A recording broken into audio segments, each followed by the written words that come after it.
Bueno, buenos días a todos, buena semana, espero se encuentren muy bien, bienvenidos nuevamente a este estudio del libro Así una vida plena de sentido. Tenemos personas que están ingresando todavía, bienvenidos.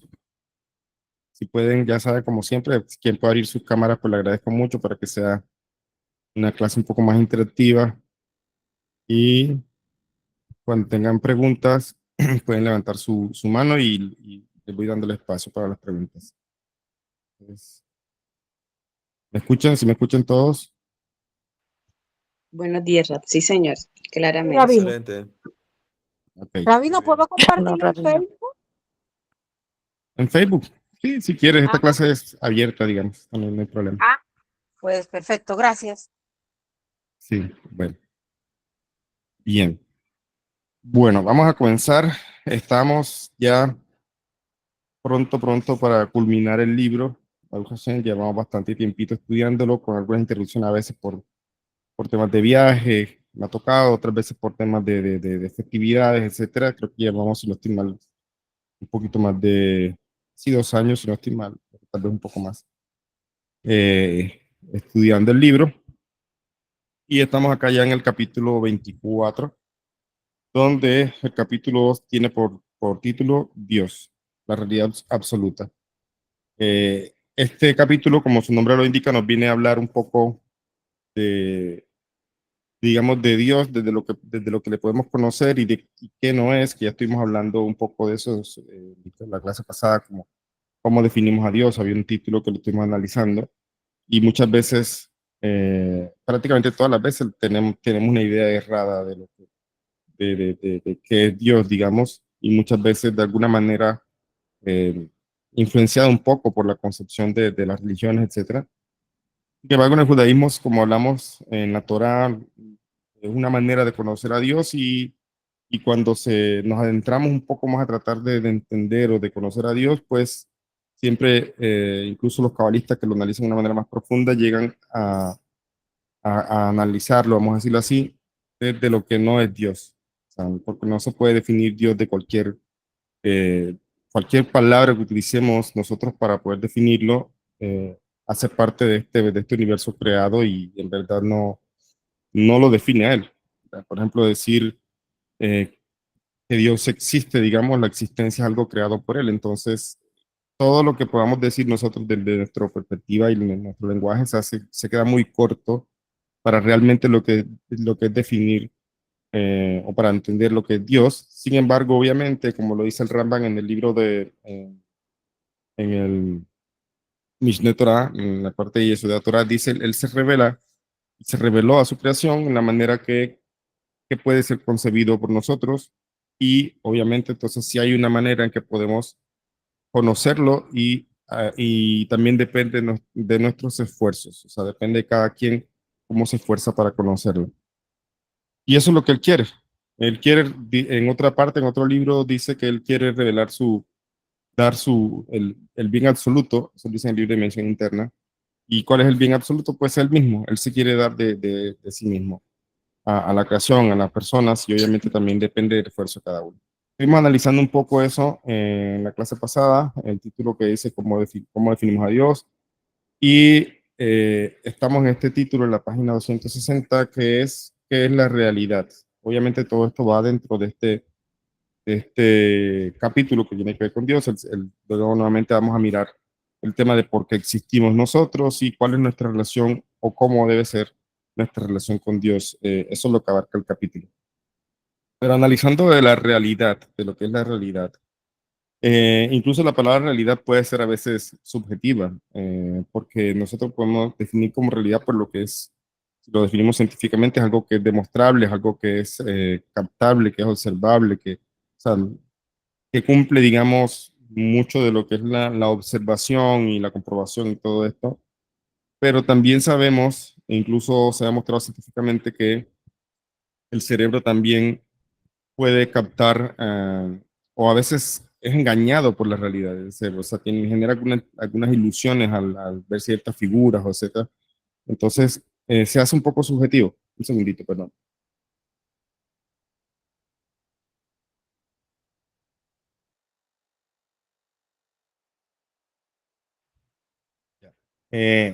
Entonces vamos a ver qué nos dice acá, el libro basado en las enseñanzas del Rebe, precisamente, sobre esta realidad basado obviamente en la sabiduría de la Torá. Dice aquí, examinemos los diferentes enfoques posibles para definir la realidad. Debemos empezar por reconocer que la realidad, como cualquier otra cosa, se define en parte según los instrumentos que usemos, como estaba diciendo. La realidad consiste únicamente de lo que experimentamos a nivel sensorial, de lo que vemos u oímos, o gustamos, o tocamos, u olemos. Esta definición no puede ser precisa, porque ignora nuestro intelecto y nuestras emociones. Entonces la realidad se define por nuestras capacidades para pensar y sentir, además de nuestras capacidades sensoriales. Esto es insuficiente porque deja de lado el inconsciente al que no se puede acceder cognitiva ni emocionalmente. O sea, ya con este primer párrafo nos pone en contexto lo que estaba diciendo hace un momento, que la realidad puede, digamos, si la definimos como el conjunto de cosas sensoriales que percibimos, de alguna manera esto se queda un poco corto. Y si la definimos solamente por nuestras capacidades de pensar, también se queda corto, porque no, la realidad no está definida por lo que yo tenga la capacidad de concebir o no. Puede haber algo que es una realidad, precisamente como Dios, que está más allá de la concepción completa de eso. Entonces, en verdad, empieza con unas preguntas bastante, podríamos decir incluso que filosóficas para cuestionarnos sobre este tema de la realidad. Esto también es insuficiente porque deja de lado el inconsciente al que no se puede acceder cognitiva ni emocionalmente. Nunca podemos definir la realidad total porque abarca más de lo que nuestros instrumentos humanos pueden observar o experimentar. Los seres humanos son solo una pequeña parte de la realidad, una parte de un todo mucho mayor. La parte no define del todo define la parte. ¿Por qué por qué tenemos un vocabulario tan amplio cuando se trata de hablar de negocios o diversiones o el clima? Y queremos hablar sobre nuestra persona íntima, tenemos que esforzarnos por expresar nuestros sentimientos. Es decir, podemos hablar de muchas cosas, pero cuando queremos hablar, eso ya lo analizamos en otra clase también, cuando queremos hablar de nosotros, quiénes somos, en verdad empezamos a encontrar eh, algunos argumentos que se pueden desestimar inmediatamente, que quiénes somos, soy tal persona, o soy doctor, o soy médico, pero eso no es lo que somos. Entonces, eso lo explica también Rabino Kaplan en su libro Dimensión Interna, de que cuando nos cuestionamos acerca de lo que realmente somos, se nos agotan las palabras. Llegamos incluso a no tener palabras para definirnos o para tratar de decir qué somos. Y eso tiene que ver con la naturaleza inefable de lo que somos realmente, y eso es el alma.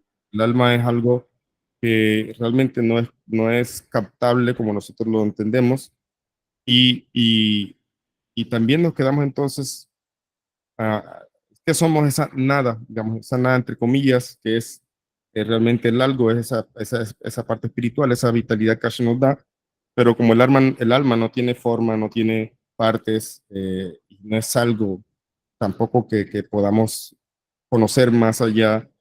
Entonces nos quedamos cortos de palabras, y por eso es aquí, no debería ser más fácil hablar de nuestras emociones y profundas que de cuestiones externas superficiales. Es decir, debería ser más fácil hablar de nosotros que hablar de otras cosas ajenas a nosotros. Y aún así, cuanto más íntimo sea el sentimiento, menos palabras parecemos encontrar, como acabo de decir. El motivo para esta paradoja es que la lengua es un instrumento limitado que no puede contener la intensidad de la expresión profunda e íntima. Para comunicar esa intimidad usamos otros idiomas, el de la poesía y la música y el arte, y hasta el lenguaje del silencio. Podemos detenernos frente a un hermoso cuadro y sentir su efecto, pero nuestro idioma verbal puede ser inadecuado para describir ese efecto. De modo similar, nos faltan instrumentos para definir la realidad. ¿Cómo sabemos que existe entonces? Del mismo modo en que sabemos que nuestra parte íntima existe, aun cuando no podamos tocarla o definirla. Podemos ser incapaces de definir el amor, por ejemplo, pero cuando sentimos un abrazo amoroso, ¿hay alguna duda de que la emoción es tan real como el abrazo mismo? Para ver la realidad, para atisbar en la realidad, debemos aprender a mirar nuestra existencia de un modo nuevo, por los límites mismos de la naturaleza. tenemos una forma de observación desde afuera hacia adentro. Lo que nuestros instrumentos humanos pueden observar y experimentar sensorial, intelectual y emocionalmente es solo un indicador de lo que yace debajo de la superficie. Empezamos observando los fenómenos físicos que nos rodean y después usamos nuestras mentes y sentimientos para quitar las capas superficiales, tratando de aprender las fuerzas internas que hacen que la naturaleza se comporte como lo hace. Si fuéramos capaces de quitar todas estas capas, empezaríamos a tener un atisbo de la realidad. Eh, tal como es, percibimos, en el mejor de los casos, unas pocas capas externas de realidad, dejando intactas las capas interiores. O sea, esta realidad, como dice aquí, la percibimos normalmente de afuera hacia adentro, pero a veces es difícil percibirla de adentro hacia afuera.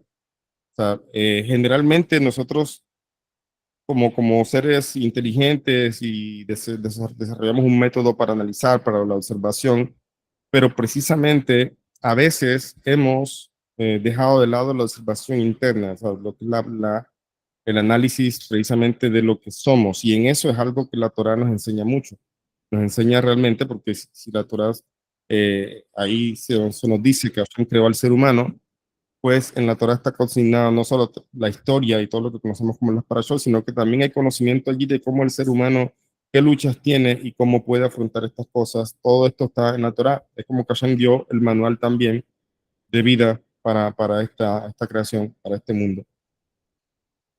Entonces, si no podemos percibir la realidad, ¿cómo podemos tener una percepción real de Dios? Si no somos es interesante lo que hace el libro aquí. Empieza, por eso le decía que hasta un tema un poco filosófico, porque te pone a pensar. Si hablamos de realidad, ¿qué es realidad? Empecemos, es como si hiciéramos ese debate filosófico. ¿Qué es la realidad? Pues uno va a decir, bueno, la realidad es lo que percibimos a través de los órganos de los sentidos, algo que es palpable, que es demostrable. Hay cosas que son realidad, pero son demostrables. Por ejemplo, la gravedad. No es palpable la gravedad. O sea, no es algo que la gente va a tomar en sus manos o algo así, pero es demostrable físicamente y es demostrable también a través de pronto, sabemos pues los cuerpos como caen hacia la tierra, pues. Entonces, hay algo ahí, hay una fuerza que es invisible, la electricidad, por ejemplo, también. La electricidad también es algo que no es visible hasta que entra en un dispositivo llamado bombilla o en otros dispositivos que funcionan. Ahí sabemos que hay algo que es invisible, pero que está haciendo funcionar eso. Entonces, estas realidades, no todo, por eso si empezamos el debate de qué es la realidad, que sería interesante mirar eso, a ver, por lo menos mirar qué dicen de pronto, no sé, de pronto en algún tipo de foros o filosóficos, no sé, pero sería interesante qué dicen. ¿Por qué? Porque alguno va a definirlo como lo que percibimos, lo que es captable con nuestros órganos de los sentidos. Otros van a decir, bueno, en verdad hay realidades que no son captables, sino hasta cierto punto. Y ahí entramos a que no hay una realidad o no hay más bien una definición absoluta de realidad.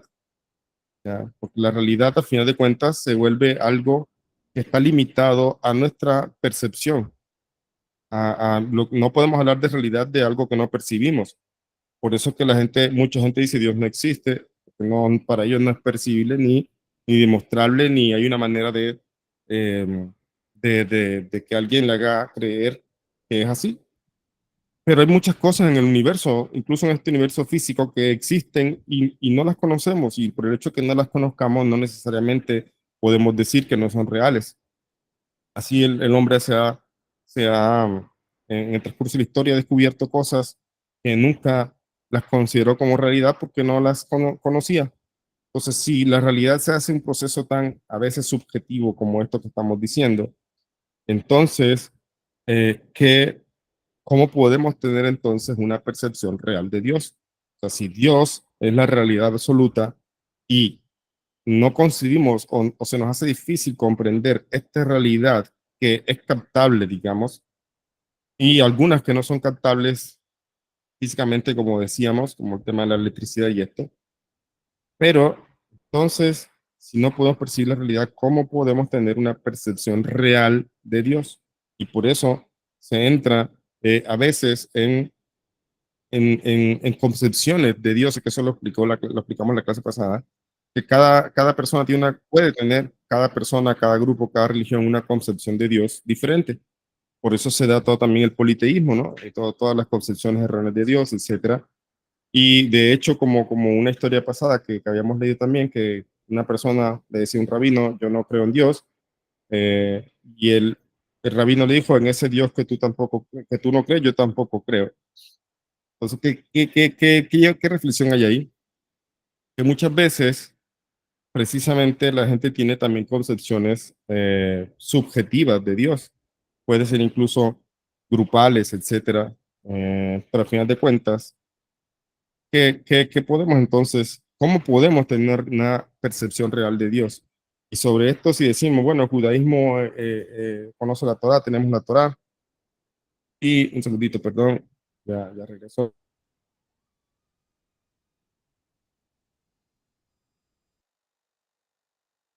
Perdón, que es que estoy amanecí un poco como con gripe, entonces, y bien. Entonces, les decía que si vamos a todo esto y siendo críticos, decimos, bueno, entonces, ¿por qué los judíos pregonan tener la verdad y tener el único y verdadero, o sea, creer en el único y verdadero Dios? O sea, ¿por qué a ellos los sacamos de la ecuación? Todos están equivocados, todos tienen concepciones erróneas de Dios, porque Dios no es, puede ser subjetivo, la realidad puede ser subjetiva, etcétera. Entonces, ¿por qué acá los judíos sí tendrían la realidad? Vamos a entender entonces aquí lo que dice el libro. ¿Cómo podríamos tener una percepción real de Dios? Porque Dios quiere que los humanos lleguen a Él, lo busquen y se unan a Él. Por eso, usando como medio la Torá, Dios escogió definirse para permitirnos comprenderlo y conocerlo y así actualizar su realidad en nuestras vidas. Cuando Dios envió a Moshe a liberar al pueblo judío del cautiverio egipcio, Moshe le pidió que se describiera de modo que Moshe pudiera probar la existencia de Dios al pueblo. Dios respondió, soy el que soy. Al decirlo, Dios estaba descubriendo la esencia de su realidad. Esto es, Él existe porque existe. Los seres humanos comprenden la existencia solo como un proceso de causa y efecto. No podemos aprender o siquiera imaginar una existencia que sea indefinida, que no tenga causa, que sea totalmente diferente a la nuestra. Que no te, Nuestro concepto de la existencia está basado en la percepción empírica. eh, Algo existe solo después de que probamos que existe, como ya estamos diciendo. Por otro lado, no tiene otra causa que él mismo. Nada le precede. Su ser deriva de su propia persona.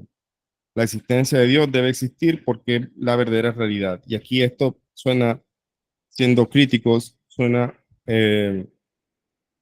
sí, o sea, bueno, debemos creer que es la realidad y debemos creer que Él existe, que no tiene principio ni fin, pero bueno, ahí se nos hace a nosotros difícil, porque para nosotros que somos seres temporales, todo tiene un principio, todo tiene un fin, todo tiene un cambio, toda realidad experimenta un cambio precisamente. Y pensar en algo o en alguien, o no podemos decir ni siquiera, o sea, se nos quedamos, no hay una palabra exacta para referirnos a Dios más que Dios. Entonces, aquí me están hablando de que tengo que creer, de que tengo que creer, de que realmente hay una causa que, que precede todo precisamente, y Él también es causa y efecto, o sea, Él es todo. Esto se nos hace un poco difícil y a veces hay personas que precisamente prefieren desestimar esto porque es una paradoja y porque no hay manera de entenderlo, pero es allí donde nosotros entramos a lo que se llaman los principios de fe. Y eso Rama lo definió, que fue son 13 principios que son como, yo lo defino como unas columnas o como unas bases sobre las que la persona, pues el Rama filosofaba mucho, y de hecho estoy estudiando un poco sobre la historia de él y me gustaría conocer un poco más sobre su desarrollo, digamos, filosófico, aunque hay un libro que se llama Morena Bujín, lo recomiendo también, La Guía de los Perplejos. Y el Rambam es sorprendente las cosas que escribía, sorprendente las cosas, incluso él Ahí estudiaba también Aristóteles y otros pensadores para precisamente luego de estudiarlos, poder definir qué cosas iban de acuerdo a la Torá y qué cosas estaban equivocados según lo que dice la Torá. Ahí el Rambam está precisamente descartando cosas que los filósofos pensaban solamente porque contradicen la Torá. Esto parecería un poco dogmático, ¿cierto? Pero no, es que todo tiene un límite. Si el raciocinio el pensar de un ser humano no tuviera un límite, precisamente vagaríamos entre nuestros pensamientos y nunca se formaría nada, no construiríamos nada. Y en una realidad inconcebible como es Hashem, completamente inconcebible, tenemos una parte que él se deja concebir, pero una realidad como esa que va más allá de cualquier cosa que podamos nosotros describir o investigar, pues toca sujetar nuestro intelecto, como quien dice. O sea, toca de alguna manera amarrar ese intelecto, ese pensamiento a saber que existe, ya saber que existe y si quieres profundizar, empieza a estudiar porque hay muchas cosas dentro de la Torah que te demuestran que sí existen a un nivel, digamos, eh, que incluso puede ser cuestionable porque es que todo el tema es del raciocinio humano, ¿no? Pero pensemos por un momento, yo me pongo a pensar en esto que estaba leyendo del Rambam, le escribía a su alumno y estaban hablando sobre el tema de los movimientos de los planetas y el sonido que producen los planetas. Dice que su alumno leía lo que Raman escribía sobre los planetas y Raman le decía que estos son secretos de la Torah. Raman define, esto me pareció, eso lo leí ayer en Shabbat, pareció muy interesante, porque nosotros pensamos a veces en secretos, en cosas, no sé, místicas y superpoderes y sabios que de pronto hicieron muchos milagros, que son cosas reales que están escritas en la Torah, pero Pero resulta que también, yo no lo había pensado, pero también lo que según el Rambam explica ahí, mucho de lo que hoy llamamos ciencia y que la ciencia ha descubierto, también son secretos de la Torah.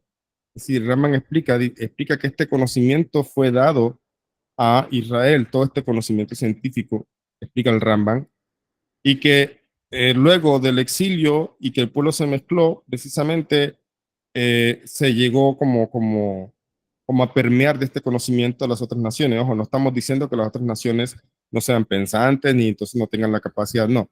Pero es que hay una realidad. Lo que Raman está diciendo es que hay un conocimiento que no hubiera sido posible captar de cosas creadas, incluso del universo, los planetas y cosas que están más allá de lo que el hombre podría observar a simple vista, pero que eso ya estaba ahí y que fue dado y fue transmitido a Moshe y es un conocimiento que se manejaba, pero de pronto no con palabras científicas. Incluso estaba filosofando ahí el Rambam hablando sobre el tema del calor, el frío, y yo me puse a pensar porque a mí me gusta mucho, yo fui maestro también de termodinámica y físico-química, y obviamente todo esto tiene una explicación de por qué se produce el calor, la temperatura, todas estas cosas. Y para nosotros hoy es ciencia, algo que podemos aprender simplemente yendo a la universidad o al colegio o cualquier otra asignatura, incluso la biología, tenemos la microbiología, tenemos tantas cosas, la genética hoy día, por ejemplo, que hace unos años para acá se ha desarrollado tanto con ese aspecto.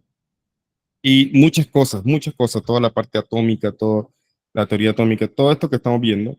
Y de pronto para nosotros hoy es tan obvio llamado ciencia. Incluso a veces llegamos, o algunas personas llegan a separar eso de una concepción de Dios, como si fuera algo completamente ajeno. Ya yo explico un poco eso en mi libro también, a los capítulos finales. Pero el punto es que yo no había pensado, a mí personalmente eso no se me ha ocurrido que los secretos de la Torah también incluyen todas estas cosas científicas que la ciencia no está inventando, no está, uno habla del descubrimiento científico, pero la ciencia lo que está es redescubriendo algo que ya se sabía y que el Talmud habla también, pero lo habla de pronto no en términos científicos. ¿Ya?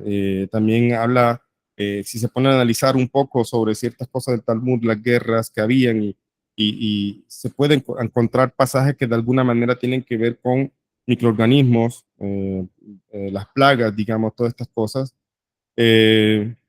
Talmud allá en Hagigá también habla de estas malformaciones a veces que se generan en el feto, que puede tener un tipo de hermafroditismo, todas estas cosas ya están allí. Y en verdad, esto, según lo que Raman dice, todos estos son secretos de la Torah, secretos que la Torah tiene contenidos. Y esto es interesantísimo, porque lo que nos está diciendo el Ramban es que estos secretos, de pronto nosotros, por la preconcepción que hay de la palabra secreto, de pronto no habíamos visto que se refiere a ciencia, cosas que, cómo funciona la realidad de este universo creado dentro de cosas que no eran captables para el ser humano.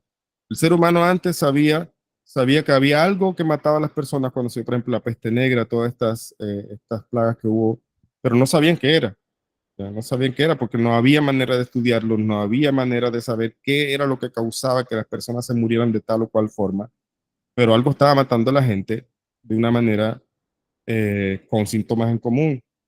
Entonces, esto era una realidad que no era perceptible, que no era evidenciable concretamente lo que estaba sucediendo allí, más que los efectos. Los efectos y la causa no era evidenciable. Entonces, si hablamos de eso, tomando ese punto de vista que el Raman trae, como decía, me parece curioso que él, en la Torá, precisamente, están escritas muchas cosas que ya están escritas mucho antes de que la ciencia las revelara. Y esto estaba concebido dentro de lo que los sabios llamaban secretos. Secretos. Y era transmitido de generación en generación y mucho de esto se dispersó luego del exilio. Así lo trae Rambam. Entonces, ¿por qué vengo a todo este punto? Porque eso demuestra que la Torá no es o sea, es un libro magnífico, en serio. O sea, uno analiza todo esto y se da cuenta que esto no pudo haber sido creado por un hombre que no conocía esto. Esa es una de las cosas que se encuentran cuando se analiza muy llanamente lo que llaman los cristianos en el Nuevo Testamento. Hay libros como el libro del Rabino Aryeh Kaplan que se dedica a estudiar, mostrar los errores que hay y contradicciones que hay en este libro cristiano, tanto contradicciones con lo que llaman ellos Antiguo Testamento como contradicciones dentro del mismo texto, de un libro al otro, de un evangelio al otro. Entonces, eso demuestra, dice el rabino Ari Kaplan, de que esto fue creado por el ser humano. El ser humano es fácil que se equivoque y como decía este presidente, no me acuerdo, unos presidentes de Estados Unidos, los primeros presidentes, que decía que, que ningún ser humano tiene la suficiente memoria para mentir sin ser completamente, estoy parafraseando la frase, sin ser descubierto. O sea, como quien dice, una persona puede mentir y con el tiempo se le olvida o cambia la idea. El ser humano tiene ese factor de error, vamos a decirlo así. Pero cuando se analiza la Torá, lo que es la Torá realmente, encontramos cosas que están más allá de nuestra comprensión, secretos, incluso secretos que hoy conocemos hoy día como ciencia y están mejor explicados o explicados con ecuaciones, con todo este tipo de cosas allí. Y hasta hace poco se descubrió que los planetas generan o producen una especie de sonido.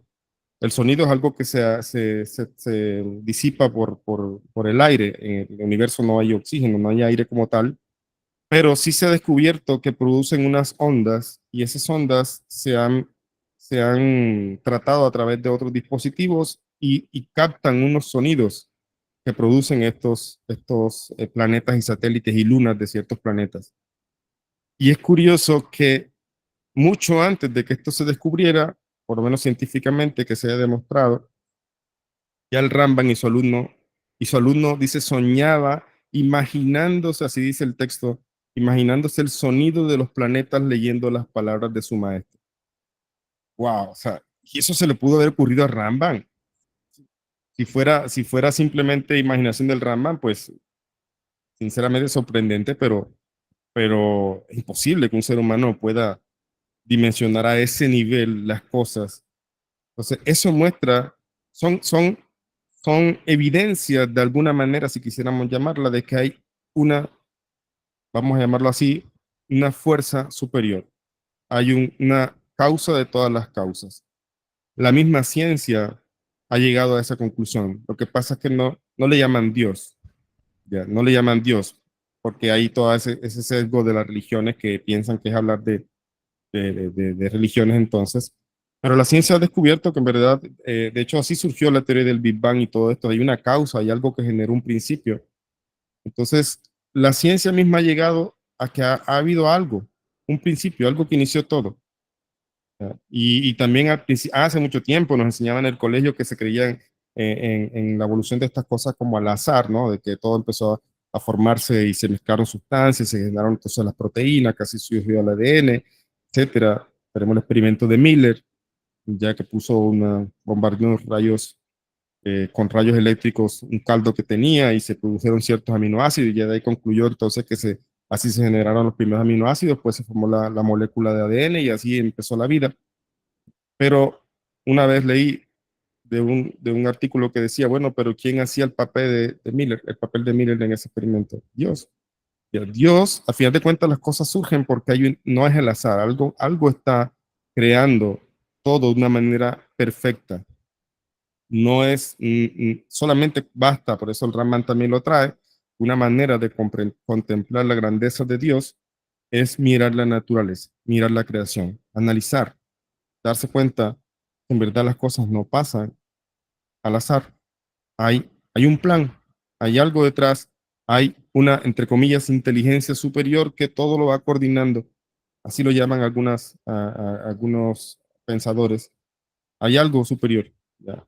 Pero nosotros no tenemos el miedo de asegurar que ese superior es Dios, ¿ya? Sabemos que es Dios y sabemos que Dios es inconcebible completamente, pero sabemos que Dios nos entregó la Torá en el Sinaí, no enfrente a una sola persona que dijo, se me apareció Dios y me dijo esto, como pasó con Pablo, ya supuestamente, sino que enfrente de una multitud, un evento que todo el mundo supo y que precisamente fue una revelación conocida por todos. Históricamente incluso se pueden buscar un poco de evidencias sobre esto. Entonces nosotros tenemos una certeza, que es, tenemos incluso la certeza de que Dios no lo podemos entender completamente, como dice el libro de Job. ¿Acaso tú puedes, mediante tus investigaciones, y descubrirme a mí? Así dice el libro de Job. Hashem le habla a Job así. Entonces, ¿qué pasa? ¿Se nos cohíbe de pensar? ¿Se nos cohíbe de indagar? No, todo lo contrario. Pero nosotros sabemos que cuando buscamos, indagamos y descubrimos, detrás de todo esto está Dios. Y entre más descubrimos y entre más se indaga, más nos despierta ese temor y ese debería despertarnos, como dice el Raman, ese amor también reverente a Dios. Entonces, yo solamente pensaba en eso cuando leía este tema del alumno imaginándose los sonidos de los planetas. Y dije, wow, eso fue algo que yo me enteré hace algunos años que sucedía, de que se ha descubierto eso. Entonces, sorprendió mucho porque estoy leyendo una historia de un cruce de cartas entre maestro y alumno de hace siglos. Eso es muy sorprendente. Eso son evidencias a nuestro nivel de que existe Dios.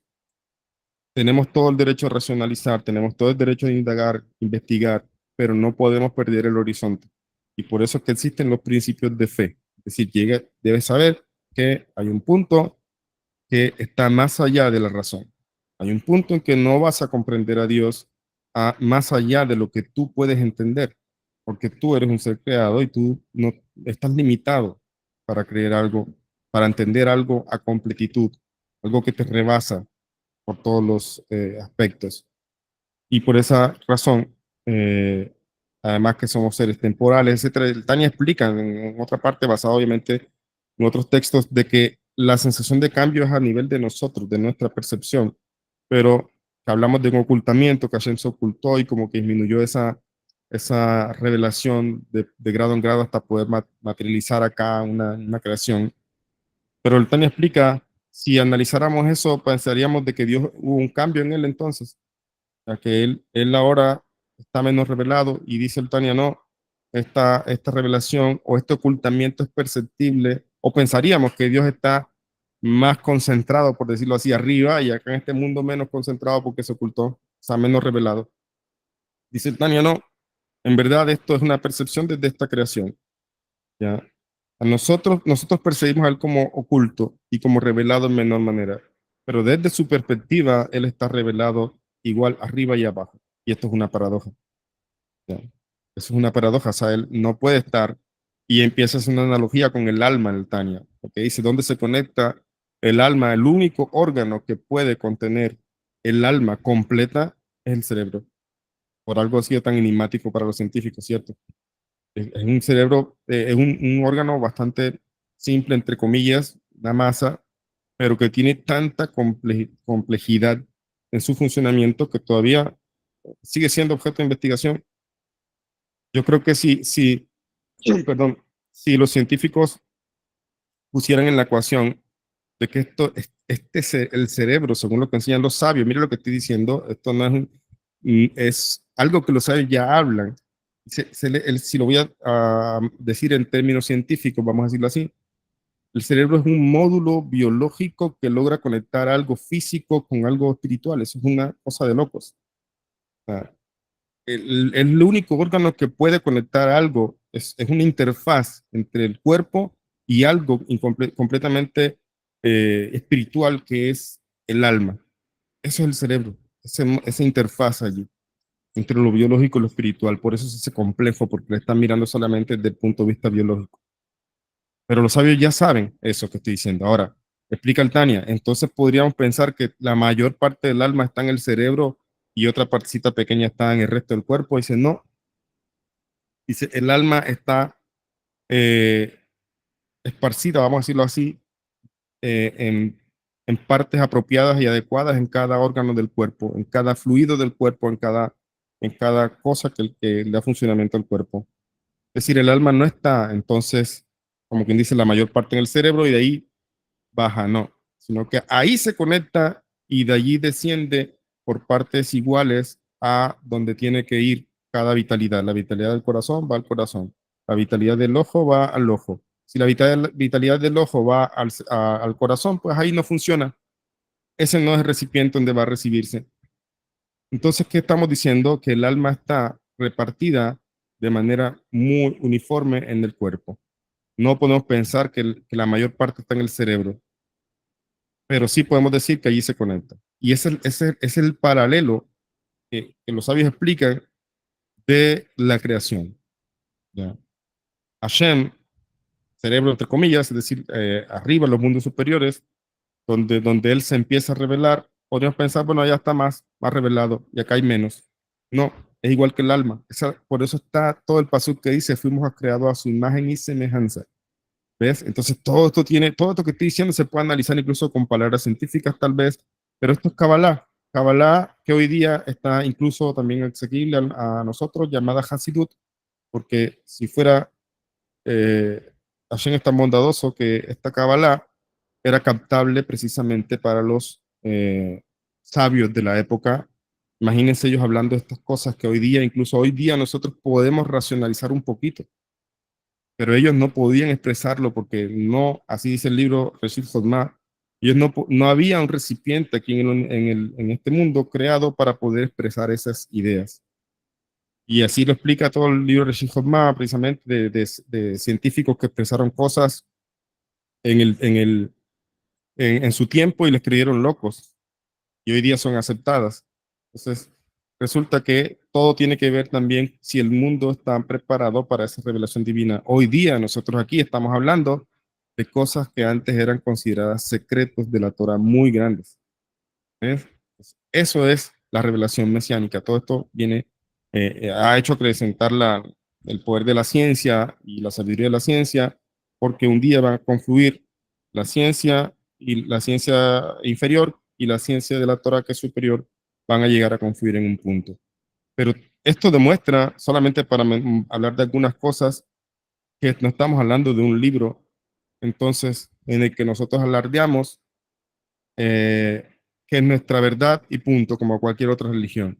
No, el mismo mundo se ha encargado de demostrar cosas que ya los sabios de Israel han hablado, ¿ya? Y que han expresado en términos, de pronto con otros términos, pero lo han hablado. Entonces no, los judíos son superiores. No, no son los judíos, es Hashem mismo que entregó su Torah Y la Torá es su conocimiento divino, y un conocimiento que jamás hubiéramos podido llegar a acceder a él si no fuera porque él lo entregó en este mundo y se lo entregó a pueblo Israel.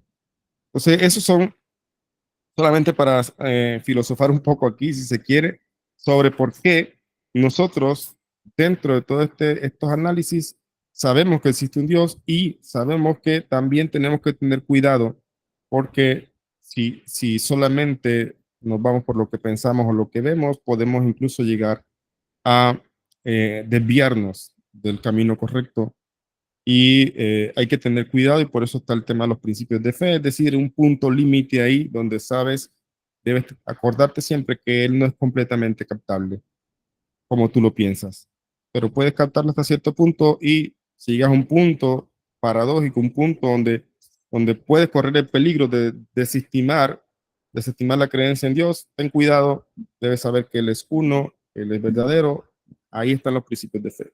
Pero no unos principios de fe como esa fe de creer porque sí, sino eso es todo lo contrario.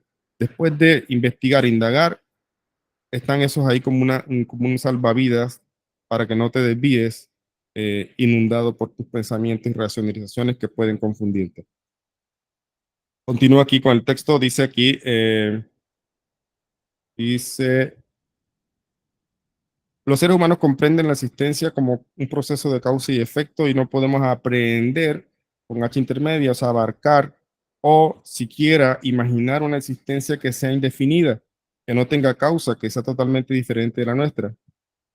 Nuestro concepto de la existencia está basado en la percepción empírica.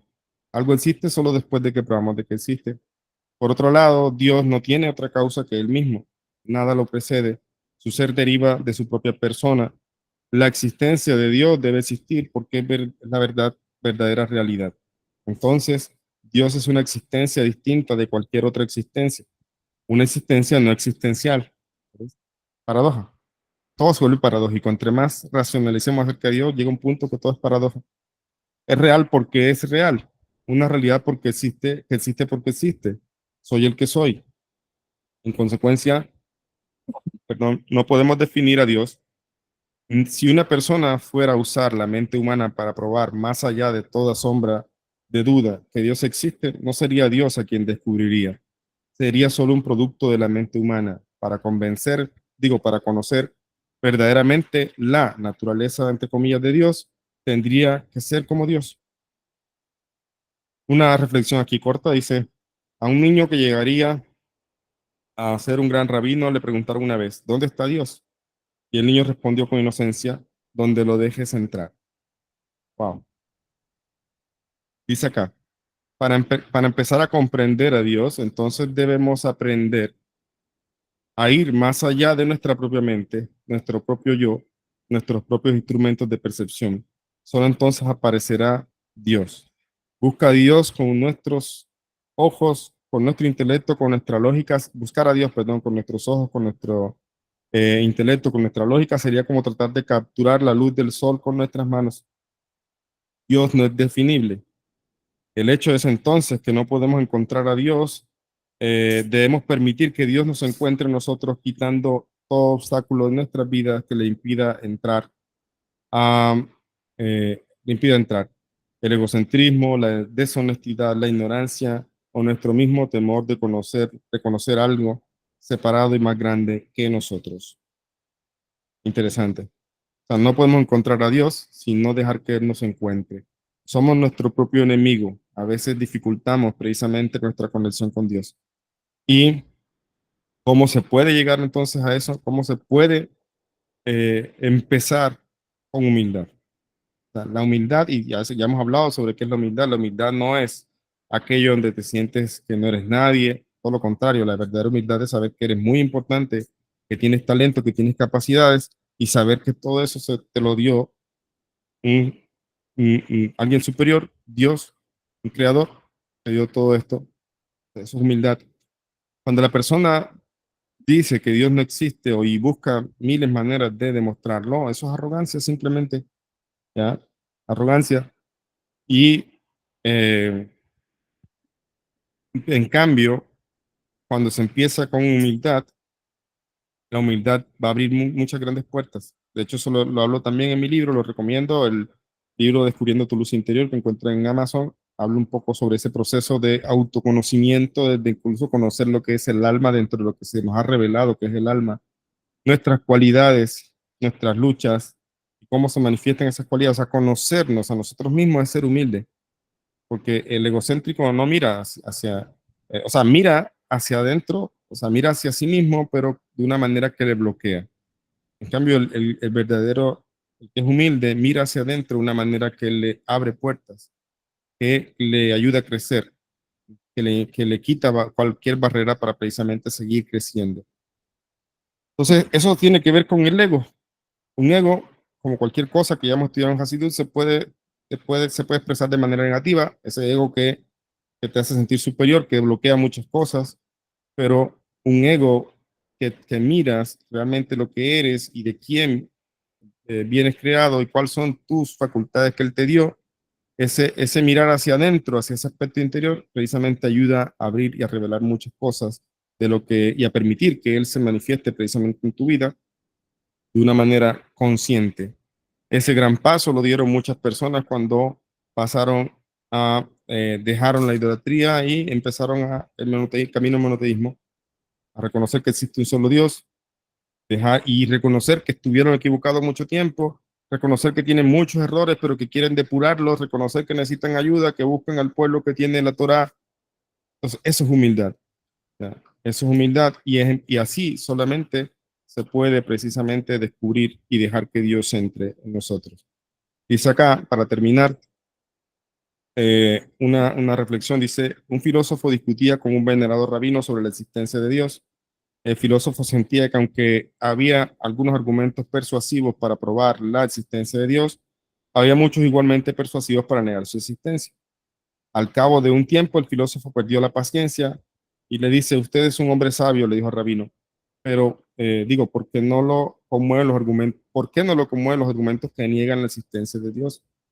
El rabino sonrió y le dijo, lo envidio porque usted está tan absorto en sopesar la existencia de Dios, siempre está hablando de Él, mientras que yo me paso la mayor parte de mi tiempo pensando en mí mismo, con lo cual se separaron. El filósofo se sintió halagado por las palabras del rabino, aunque preocupado porque su pregunta no hubiera sido respondida. Con el paso del tiempo y su avance de edad, terminaron haciéndosele claras las implicaciones de las palabras del rabino. El rabino en realidad me insultó, se dijo. El motivo por el que yo paso todo mi tiempo sopesando la existencia de Dios es que estoy seguro de que yo existo. Así que la única pregunta que me queda es saber si Dios también existe. Para el rabino la existencia de Dios es un hecho dado, así que la pregunta eterna es si Él existe. Y si la respuesta es afirmativa, entonces ¿por qué? ¿Por qué existe? Y ese es el siguiente título que vamos a ver la próxima clase de Hashem, ¿por qué existimos? Pero para terminar esta primera parte, del día de hoy, vamos a leer el último párrafo que dice aquí. Entendiendo a Dios como la esencia de la realidad absoluta, llegamos a una conclusión asombrosa. No hay no hay nada más aparte de Él. O más simple aún, no hay nada más. Desde la perspectiva de una realidad absoluta, no hay realmente nada más. Esta es la ley cardinal de la existencia. Si ponemos un objeto a 100 metros cúbicos dentro de un espacio de 100 metros cúbicos, ningún otro objeto puede compartir ese espacio. Del mismo modo, si tenemos un objeto del tamaño infinito, ningún otro objeto puede ocupar ningún espacio en ningún momento. Esto es lo que pasa con Dios. La realidad absoluta de Dios, si bien se extiende más allá de las fronteras conceptuales de la existencia, entre comillas, también llena la extensión completa de existencia tal como la conocemos, lo que no deja espacio posible para ninguna otra existencia o realidad que podamos identificar. Los objetos de nuestro universo físico, las verdades metafísicas que contemplamos, nuestras personas mismas, deberíamos concluir entonces que ninguna de esas cosas existe. No, pues Dios nos ha dicho que existen, pero no existen en su propia realidad. Existen solo como una expresión de la energía divina, una parte creada de una realidad absoluta y divina, una realidad muy diferente a aquella que solo nuestra mente puede percibir y todos nuestros instrumentos pueden experimentar. Para comprender y entrar en esta realidad absoluta, Debemos aprender a suspender nuestras rígidas percepciones humanas y permitirnos desarrollar nuevos modos de ver, pensar y creer. Y para hacerlo, antes debemos detenernos reverentes ante Dios. Excelente. Terminamos ahí en la página 264 por el día de hoy. Y nos vemos, un segundito, parco aquí la hoja. En la próxima clase en la página 265. Ok, chicos. Les deseo un bonito día, una bonita semana, que tengan muchas bendiciones, que sigamos con la ayuda de Hashem incrementando nuestras buenas cualidades, trabajando todos los días para ser mejores y que podamos cada vez más experimentar esa realidad absoluta que es Hashem en nuestras vidas. Que pasen bonita semana. Gracias. Chao, chao. Muchísimas Muchas gracias, gracias. Rabino. Gracias. Chao.